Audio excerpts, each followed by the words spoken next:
Bonjour à tout le monde. Soyez bénis au nom de Jésus. Content de vous retrouver. Je rends grâce à Dieu. Il est amour. Il veille sur ses enfants. Amen. Le Seigneur nous a donné une parole. Le thème, c'est quoi? Le thème, c'est fuir les passions du monde. Vous savez que le Seigneur m'avait confié dans sa vision de travailler pour préparer l'épouse de Jésus-Christ que nous sommes. Et l'épouse de Christ se prépare dans la sanctification. Il dit, soyez saints, car je suis saint. Donc, tous ceux qui sont dans ce ministère ou qui nous écoutent à distance savent que notre message est basé sur la sanctification parce que nous préparons l'épouse de Jésus-Christ. Nous ne pouvons pas sortir de là parce que c'est notre créneau. Chacun son appel, chacun son créneau. Et Dieu a ses attentes aussi envers nous selon ce qu'il nous a mandaté. Amen. Donc, ce matin, il m'a parlé des passions de la chair, des passions de ce monde que nous devons fuir. Parce que les bénédictions du Seigneur sont pour ceux qui se sanctifient. Les bénédictions du Seigneur sont pour ceux qui l'écoutent. Et en tant que son épouse, il avait dit que la dernière église sera glorieuse plus que la première. Et pour que cette gloire-là nous localise, pour que la gloire soit manifestée dans l'église, nous devons premièrement suivre ses principes, c'est-à-dire suivre ses recommandations, marcher selon sa volonté. Alors, nous allons parcourir un peu la parole. Je ne vais pas tout prendre, mais je vais sélectionner quelques versets parce qu'il en a donné beaucoup. Nous allons lire dans le livre de 1 Corinthiens, chapitre 6, le verset 9 jusqu'au verset 20. Alléluia. 1 Corinthiens, chapitre 6, du verset 9 au verset 20. Je vais lire au nom de Jésus-Christ de Nazareth. Ne vous y trompez pas. Non, il commence. Ne savez-vous pas que les injustes n'hériteront point le royaume de Dieu? Il nous pose la question. Est-ce que vous ne savez pas que les injustes n'hériteront point le royaume de Dieu?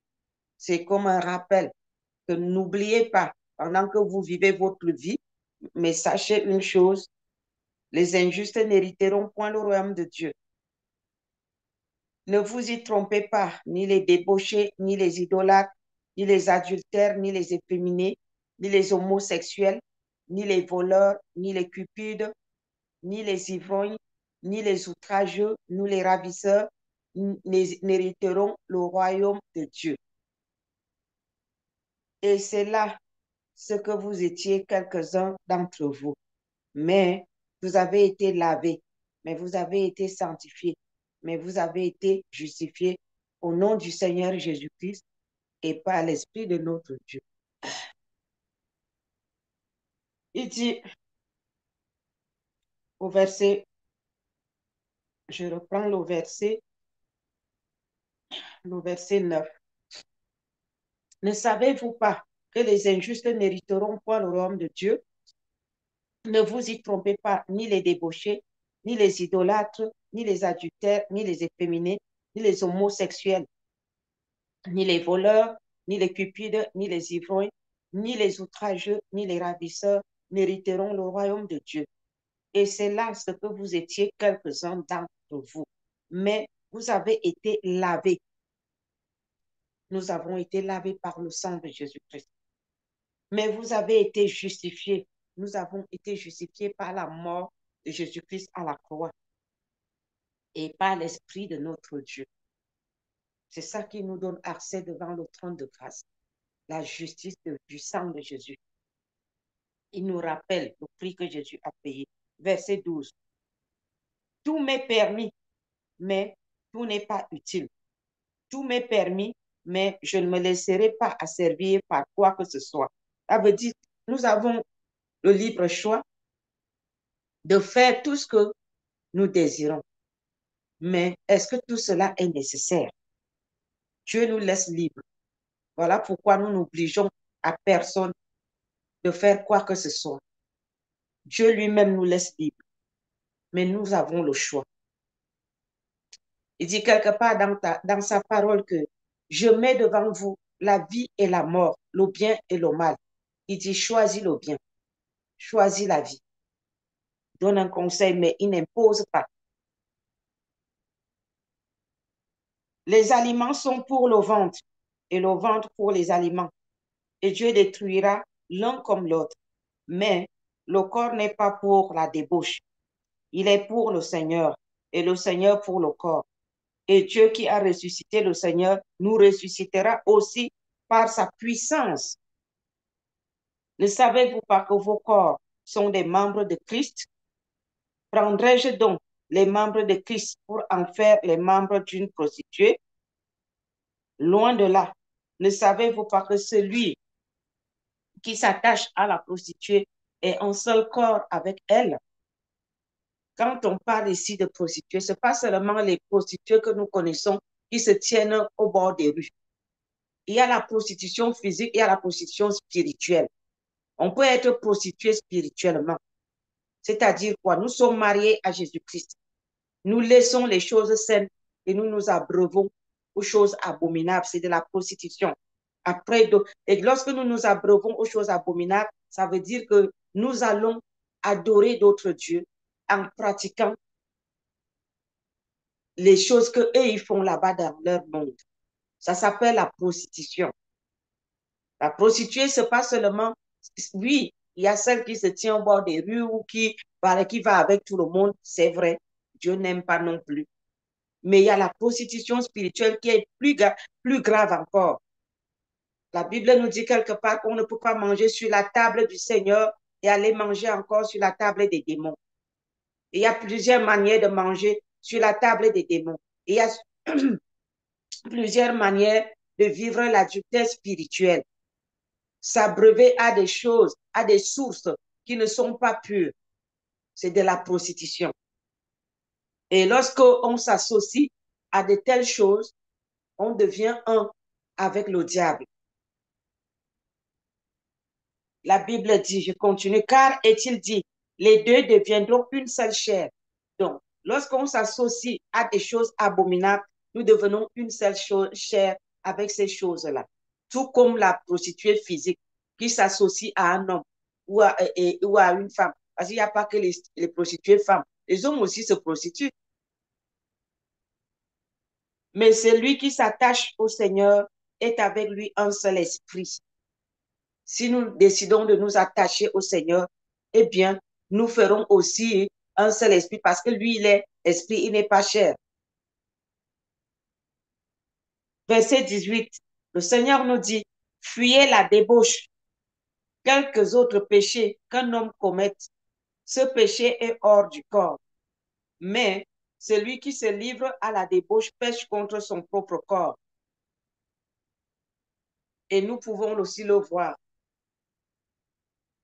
Une sœur chrétienne m'a donné un témoignage au cours de ce dernier voyage.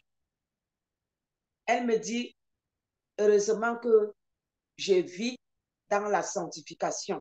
Qu'est-ce qui s'est passé? Il y avait un homme qui venait lui faire la cour. Et cet homme est dans le corps médical. Il est médecin. Et cet homme est atteint du VIH-Sida. Et il passe le temps à faire la cour et à contaminer les autres. Elle venait d'arriver dans le milieu, dans le quartier ou dans le milieu. Bref, elle ne savait pas qui est qui. Cet homme a commencé à venir lui faire la cour, à lui montrer comment elle est, comment elle est belle, comment. Elle aussi s'est mise à lui prêcher l'évangile. Voilà une arme pour les sœurs ou les frères. Lorsque une femme te fait la cour ou un homme te fait la cour, si tu ne veux pas tomber, commence à lui. Il te prêche le monde, toi aussi prêche-lui l'évangile. Alléluia. Dis-lui que Jésus-Christ l'aime et qu'il voudrait sauver son âme. Donc la sœur s'est mise à lui prêcher l'évangile. C'est ainsi que le monsieur, il va fuir. Parce que ce genre de personnes n'aiment pas entendre parler de Jésus-Christ. Quelque temps après, comme le Seigneur a vu que sa fille était intègre, le Seigneur a permis qu'elle découvre la vérité. Et quelqu'un lui fait connaître que ce monsieur, il a le sida et il passe le temps à draguer toutes les femmes et à contaminer. Pourtant, il est du corps médical. Vraiment, c'est dégueulasse. Vraiment, c'est méchant. Il sait très bien ce qu'il fait, mais il le fait quand même. Et la sœur a demandé, mais si vous le savez, pourquoi ne pas le dénoncer? Bref, c'est là où la conversation s'est arrêtée. C'est pour dire quoi? C'est pour dire ici, le Seigneur dit ici, fuyez la débauche. Quelques autres péchés qu'un homme commette, ce péché est hors du corps. Mais celui qui se livre à la débauche pêche contre son propre corps. Ça veut dire quoi? Ça veut dire que si tu vas avec cet homme, tous ceux qui sont allés, toutes les femmes qui sont allées avec lui, elles ont péché contre leur corps. Aujourd'hui, elles sont contaminées. Elles sont dans la souffrance, dans leur corps, malades. Elles souffrent dans leur corps, dans leur chair, parce qu'elles ont contaminé leur corps. La Bible est claire. Ne savez-vous pas que votre corps est le temple du Saint-Esprit qui est en vous, que vous avez reçu de Dieu et que vous ne vous appartenez point à vous-même? Je lisais quelque chose hier soir avec mon mari et la personne a écrit sur le commentaire que cet homme de Dieu n'est plus en lui. Ça veut dire que il ne peut plus décider lui-même. Il est devenu dépendant du diable parce qu'il faut appeler la chose par son nom. Et c'est ça que le Seigneur dit ici, que nous ne nous appartenons plus nous-mêmes, nous appartenons à Jésus-Christ. Et ceux qui n'appartiennent plus à Jésus appartiennent à l'autre. Il n'y a que deux personnes. Soit tu appartiens au diable, soit tu appartiens à Jésus. Je ne dis pas que le chrétien ne pêche pas. Le chrétien pêche, mais il ne pratique pas le péché. Ça veut dire quoi? Ça veut dire que lorsque nous tombons dans le péché, nous avons la possibilité, Jésus-Christ nous a fait grâce, nous avons une porte ouverte pour aller se repentir. Notre conscience nous juge et nous condamne. Mais si on arrive au point où notre conscience ne nous condamne plus, notre conscience ne nous dit plus rien, alors là, nous sommes perdus. Nous sommes perdus. Mais si notre conscience nous condamne, nous pouvons aller à genoux devant le Seigneur, nous repentir et il va nous pardonner. Mais la pratique, c'est quelqu'un qui conçoit dans ses pensées de consommer un péché. Et lorsqu'il a consommé, il se répand et il recommence, il se répand et il recommence. Ça, c'est la pratique. Mais on peut tomber dans le péché, on se dit, mais Seigneur, je suis encore tombé dans ce péché, qu'est-ce qui m'arrive? Je n'ai pas besoin de... Je connais l'état de nos cœurs. Lorsqu'on justifie un péché, on n'est pas prêt à se repentir. Lorsqu'on justifie un péché qu'on a commis, on n'est pas prêt à se repentir. Mais lorsqu'on ne justifie pas, on reconnaît notre état d'âme. Alors là, nous entrons dans la repentance et le Saint-Esprit peut nous aider. Verset 20. Car vous avez été rachetés à un grand prix. Glorifiez donc Dieu dans votre corps et dans votre esprit qui appartiennent à Dieu. Alléluia. Nous ne devons pas perdre de vue ce que le Seigneur a fait pour nous. Je vais vous inviter dans le livre de Hébreux, le chapitre 10, versets 19 à 22. Hébreux 10, versets 19 à 22, et je lis au nom de Jésus-Christ. Ainsi donc, frères, nous avons au moyen du sang de Jésus une libre entrée dans le sanctuaire par la route nouvelle et vivante qu'il a inaugurée pour nous au travers du voile, c'est-à-dire de sa chair. Et nous avons un souverain sacrificateur établi sur la maison de Dieu, Approchons-nous donc avec un cœur sincère lorsqu'on reconnaît son état d'âme, on reconnaît son péché, on reconnaît sa faute. On s'approche de Dieu avec un cœur pur et sincère en disant à Dieu la vérité, non pas en nous justifiant. Alléluia.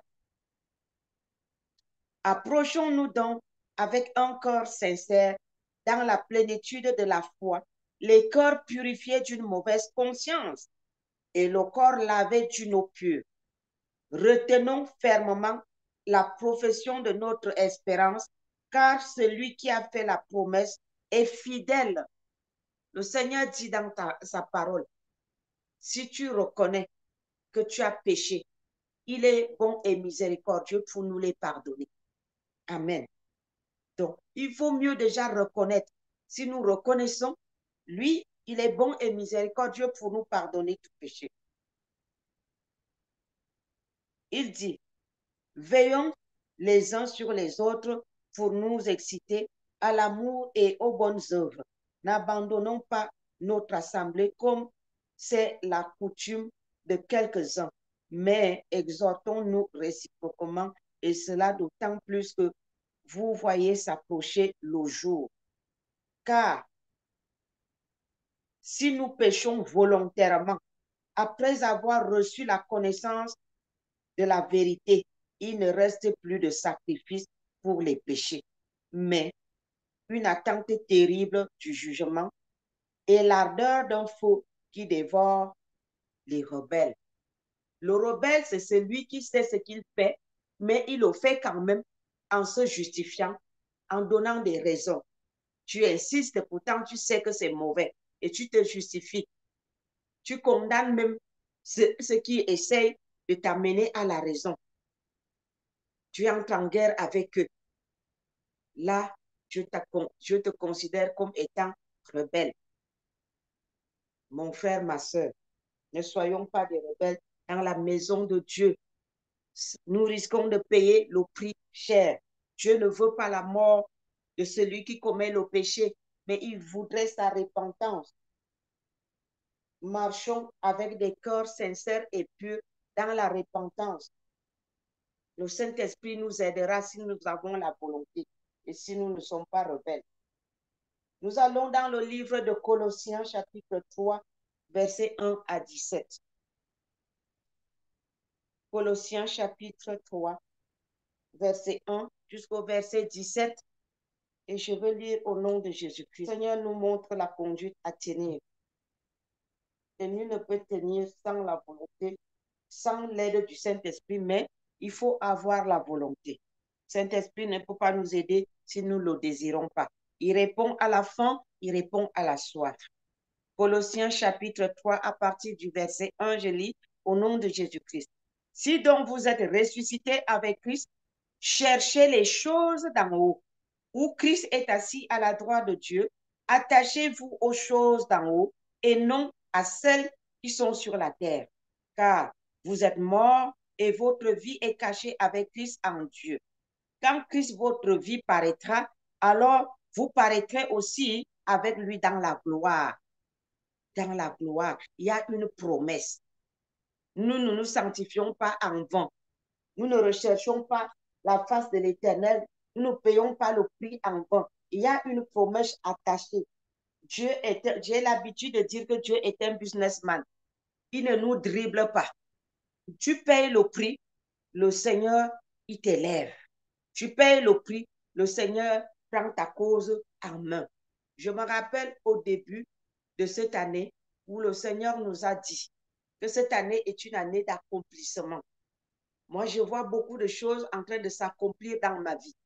Les membres de ma famille qui viennent au Seigneur, les gens même que je ne pouvais pas imaginer. Mais Dieu a plus d'un tour dans sa poche pour amener les âmes à lui. Le Seigneur est en train d'accomplir les grandes choses autour de nous. Les rétrogrades qui reviennent. Et d'autres même qui n'acceptaient pas Christ, qui reviennent, qui viennent au Seigneur. Des choses qui étaient impossibles dans nos vies, qui sont en train de voir le jour. L'année de l'accomplissement. Nous avons une promesse. Alléluia. Dieu nous a donné une promesse. Verset 5. Faites donc mourir ce qui est dans vos membres et terrestres. La débauche, l'impudicité, les passions, les mauvais désirs et la cupidité qui est une idolâtrie. C'est à cause de ces choses que la colère de Dieu vient sur les fils de la rébellion. On a parlé de la rébellion. Faire sa volonté à la place de faire la volonté de Dieu. Justifier son péché, entrer en guerre même avec ceux qui veulent t'aider. C'est ainsi que vous marchiez autrefois lorsque vous vivez dans ces péchés. Mais maintenant, c'est-à-dire maintenant que tu connais Dieu, maintenant que tu as accepté Christ dans ta vie, maintenant, renoncez à toutes ces choses, à la colère, à l'animosité, à la méchanceté, à la calomnie, aux paroles équivoques qui pourraient sortir de votre bouche. Ne mentez pas les uns aux autres, vous étant dépouillés du vieil homme et de ses œuvres, et ayant revêtu l'homme nouveau qui est Christ, qui se renouvelle dans la connaissance selon l'image de celui qui l'a créé. Il n'y a ici ni grec, ni juif, ni circoncis, ni incirconcis, ni barbare, ni scythe, ni esclave, ni libre. Mais Christ est tout et en tous. Alléluia. Donc, il y a point d'acception ici. C'est tout le monde. Que tu sois pasteur, bishop, apôtre, intercesseur, sentinelle, chantre, évangéliste, quelle que soit ta position, Dieu nous appelle tous à sortir des convoitises de ce monde qui nous égare. Il nous parle à nous tous. Ici, il n'y a pas de titre, il n'y a pas de genre. C'est tous ceux qui sont appelés disciples du Seigneur. Alléluia. Verset 12. Ainsi donc, comme des élus de Dieu, saints et bien-aimés, revêtez-vous de sentiments de compassion, de bonté, d'humilité, de douceur, de patience. En quelque sorte, revêtons-nous du fruit de l'esprit.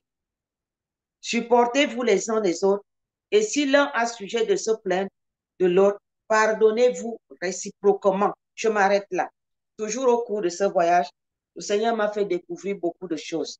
Je suis rentrée avec un chant qu'un serviteur de Dieu aimait trop mettre. Et ce chant-là m'a amusé, ça m'a beaucoup parlé.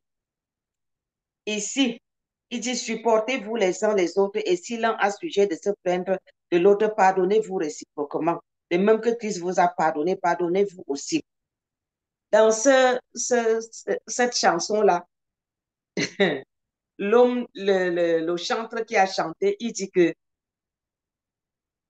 quand les brebis pêchent, le pasteur console, il couvre et il les aide quoi, à sortir de la chose. Mais si toi, le serviteur de Dieu, tu pêches, la brebis court à la télé, il va faire les journaux, il passe sur la toile pour publier ton péché. C'est pour dire quoi? C'est pour dire que comme il a chanté, si les pasteurs, les leaders peuvent supporter les autres, les personnes qu'ils conduisent, pourquoi ces personnes ne peuvent pas non plus aussi les supporter? Ici, il n'est pas dit tout simplement que toi qui es le leader, tu dois supporter les autres. Il est écrit, supportez-vous les uns les autres. Et si l'un a sujet de se plaindre de l'autre, pardonnez-vous réciproquement. De même que Christ vous a pardonné, pardonnez-vous aussi. Mais par-dessus toutes ces choses, revêtez-vous de l'amour qui est le lien de la perfection. Cet amour que Dieu parle ici, il a dit plus haut que il n'y a ici ni grec, ni juif, ni circoncis, ni incirconcis, ni barbare, ni cirque. Ça veut dire que tout le monde est compris. Quand il parle là, il nous demande de nous revêtir d'amour. Si mon frère, ma soeur, lui, n'a pas d'amour, moi, il faut que je manifeste donc mon amour. Pourquoi moi, je ne peux donc pas manifester l'amour? Si je critique mon frère, ma soeur ne manifeste pas l'amour, eh bien, à mon tour, il faut que je manifeste l'amour. Donc, le Seigneur nous interpelle, nous tous, serviteurs, servants de Dieu, brebis, sentinelles, chantres, qui que vous soyez dans la maison de Dieu. Nous sommes tous appelés disciples de Christ. Manifestons cet amour. Cet amour n'est pas réservé à une catégorie de personnes, que si cette catégorie de personnes ne peut pas manifester cet amour, alors ça devient un scandale. C'est nous tous, sans exception. Il dit, il n'y a ici ni grec, ni juif, ni circoncis, ni incirconcis, ni barbare, ni scythe, ni esclave, ni libre. Dieu parle à son peuple. Dieu parle à son église. Dieu parle à son église, à son épouse. Dieu demande que ses enfants se répandent et apprennent à marcher dans l'obéissance, dans la soumission, dans l'amour. Le Seigneur nous interpelle. Et que la paix de Christ, à laquelle vous avez été appelés pour former un seul corps, règne dans vos cœurs. Et soyez reconnaissants. Alléluia. Dieu hait l'ingratitude. Il dit, soyez reconnaissants. Nous devons reconnaître que Christ est mort pour nous, pour que nous puissions aussi aimer, nous aimer les uns les autres. Si lui, il a payé un si grand prix pour toi et pour moi, pourquoi est-ce que nous ne payerons pas le petit prix de l'injustice? Acceptons des fois qu'on nous fasse de l'injustice à cause de Jésus-Christ. Acceptons. Si cela peut nous apporter de la paix, acceptons-le. Que la parole de Christ demeure en vous, dans toute sa richesse. Instruisez-vous et exhortez-vous les uns les autres en toute sagesse, par des psaumes, par des hymnes, par des cantiques spirituels chantant à Dieu dans vos cœurs en vertu de la grâce. Et quoi que vous fassiez en parole ou en œuvre, faites tout au nom du Seigneur Jésus-Christ, en rendant par lui des actions de grâce à Dieu le Père. Faisons toutes choses pour l'amour de Christ, en lui rendant des actions de grâce. Car tout ce que nous pouvons faire ici sur la terre, si c'est pour les hommes que nous le faisons, nous n'aurons pas de récompense. Mais si nous travaillons pour le Seigneur, la récompense nous viendra de lui. Des fois, ce n'est pas facile de faire le travail de Dieu. Des fois, ce n'est pas facile de travailler pour le Seigneur. Mais nous devons nous mettre en tête que tout ce que nous faisons sur la terre, nous le faisons pour Christ parce qu'il y a une promesse attachée, il y a une récompense au bout. Mais si nous voulons plaire aux hommes, nous allons perdre cette récompense-là. Des fois, la Bible, comme elle nous dit, les voies de l'homme ne sont pas toujours les voies de Dieu. Et les voies de Dieu ne sont pas toujours les voies de l'homme. Ce qu'un homme peut condamner sur la terre, Dieu peut ne pas le condamner. Ce qu'un homme peut approuver sur la terre, Dieu peut ne pas approuver. Donc, soyons sûrs, serviteurs, servants de Dieu, peuple de Dieu, soyons sûrs de faire la volonté de Dieu. Un point, c'est tout. Si vous attendez les acclamations des uns et des autres, vous risquerez de perdre votre salut. Si vous voulez marcher selon la chair, selon la volonté des hommes, et prêcher ce que Dieu ne vous a pas mandaté de prêcher, parce qu'on va vous juger, on va vous condamner, parce que vous avez prêché contre le péché, c'est votre salut que vous allez perdre. Frères et sœurs, si on vous prêche aussi contre le péché, sachez que Dieu ne vous condamne pas, mais il voudrait sauver votre âme. Ne vous acharnez pas contre les instruments que Dieu met au-devant de vous et qui vous sonnent la trompette. Mettez vos vies en ordre. Répentez-vous. Au lieu de durcir votre cou, au lieu de raidir votre cou et de commencer à murmurer, à pécher de plus en plus, entrez dans la repentance, c'est pour votre bien.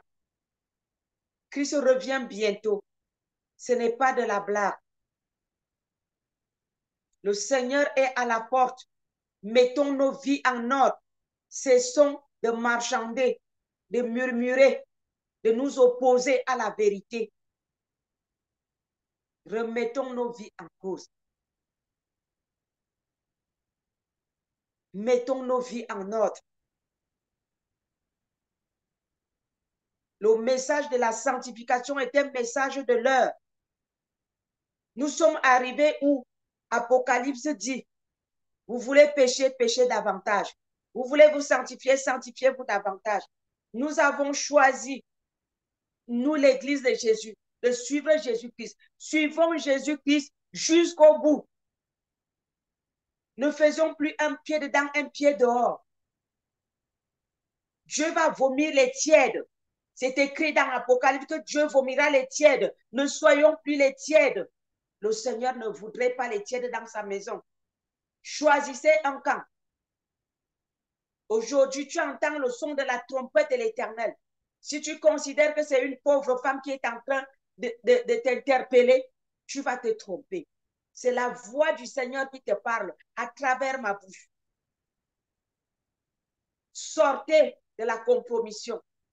Sortez de la rébellion. Fuyez.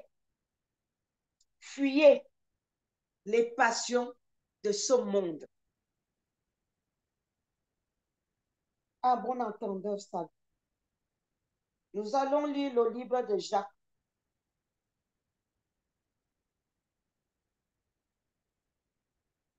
Jacques chapitre 4.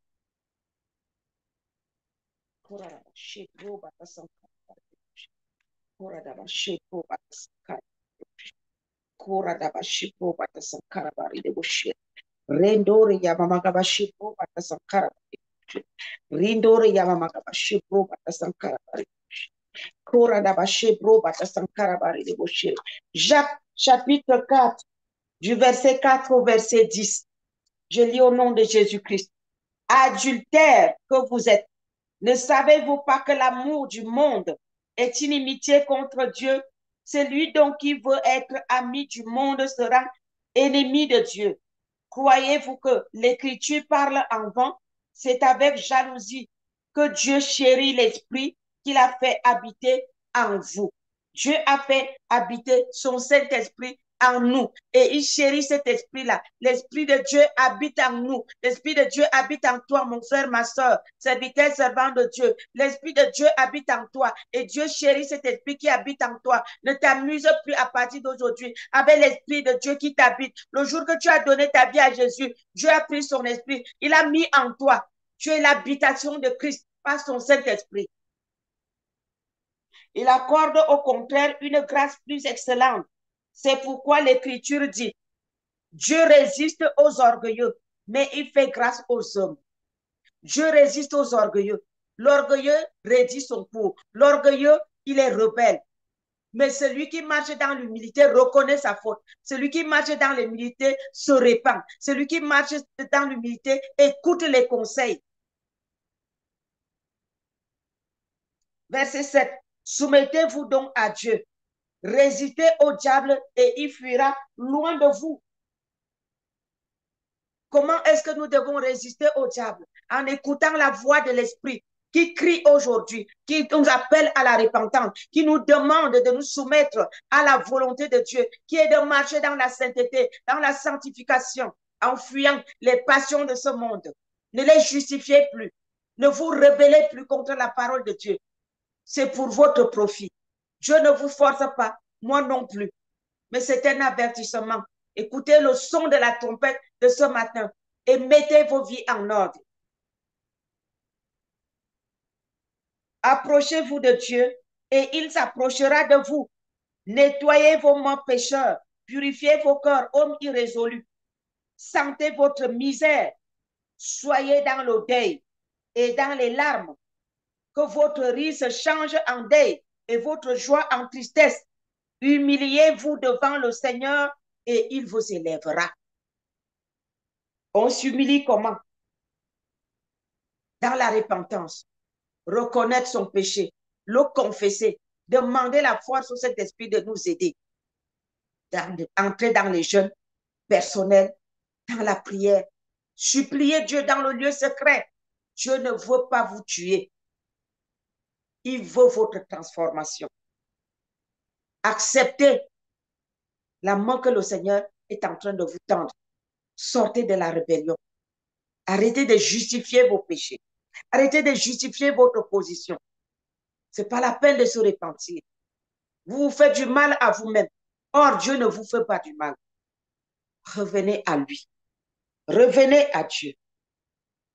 Il dit, nettoyez vos mains pécheurs, purifiez vos cœurs, hommes irrésolus, sentez votre misère.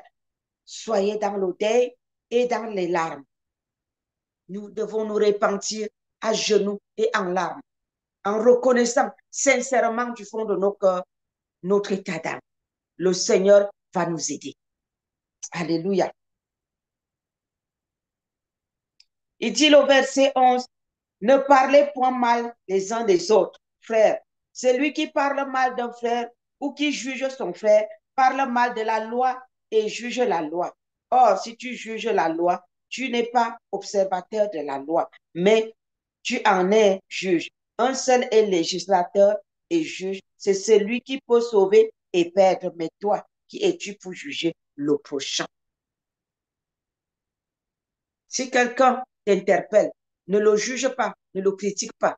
Sache que la personne t'interpelle parce que la personne t'aime et la personne est en train de faire aussi la volonté de Dieu. Toi, ne le juge pas pour dire, oh, pourquoi tu me parles? Oh, pourquoi tu es ceci? Oh, tu es trop dur. Non, non, non. N'entre pas dans le jugement. N'entre pas dans la condamnation. Répands-toi, tout simplement, car le Seigneur, il t'aime et il voudrait te sauver. Alléluia.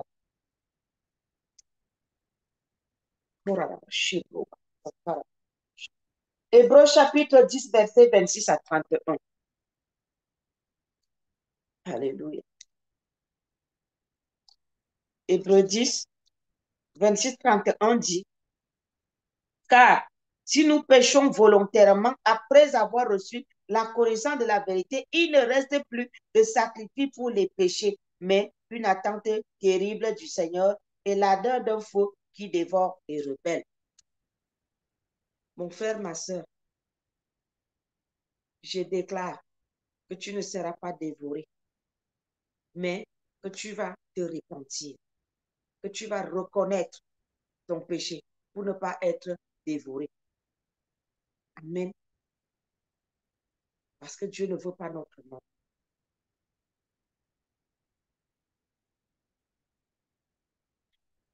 Du verset 35 au 39, je dis, n'abandonnez donc pas votre assurance à laquelle est attachée une grande rémunération. N'abandonnons pas notre assurance parce qu'il y a une rémunération qui est attachée au bout de cette assurance. Car vous avez besoin de persévérance afin qu'après avoir accompli la volonté de Dieu, vous obteniez ce qui vous est promis. Dieu nous a donné des promesses en début de cette année. Dieu nous a donné des promesses dans sa parole. Dieu nous a donné des promesses dans 2 Chroniques 7 à partir du verset 15. Dieu nous a donné des promesses. Si nous nous repentons, si nous revenons à lui, si nous reconnaissons nos péchés, il est bon et miséricordieux pour nous les pardonner. Nous avons des belles promesses. N'abandonnons pas notre espérance. Afin qu'après avoir accompli la volonté de Dieu, vous obteniez ce qui vous est promis. Encore un peu de temps. Un peu de temps. Celui qui doit venir viendra et il ne tardera pas. Le Seigneur Jésus-Christ qui doit venir est à la porte et il ne tardera pas. Il nous dit au verset 38, et mon juste vivra par la foi, mais s'il se retire, mon âme ne prend pas plaisir en lui. Ne nous retirons plus loin de la sanctification. Le chemin de la sanctification, c'est le chemin de la vérité et c'est le chemin de Jésus-Christ. Il dit, soyez saints, car je suis saint. Quand tu prends le chemin de la sanctification, tu marches avec lui. et il se glorifie à travers ta vie. Donc, ne nous retirons pas de ce chemin-là. Verset 39. Nous ne sommes pas de ceux qui se retirent pour se perdre. Alléluia. Ne soyons pas de ceux qui se retirent pour se perdre. Et la parole de Dieu dit que celui qui se retire, il cherche ce qui lui plaît. Quand quelqu'un se retire, ça veut dire la personne cherche ce qui lui plaît. La personne cherche non pas la volonté de Dieu, mais sa propre volonté. Mais nous ne sommes pas de ceux qui se retirent pour se perdre, mais de ceux qui ont la foi pour sauver leur âme. Nous avons la foi que même si je commets un péché, j'ai la foi que, à force de crier à Dieu, le Saint-Esprit va me délivrer. Et je ne pourrai pas me perdre. Alléluia. C'est ce que ça veut dire. J'ai la foi que malgré mes manquements, malgré mes fautes, le Seigneur, il va me sauver à travers son Saint-Esprit. Alléluia.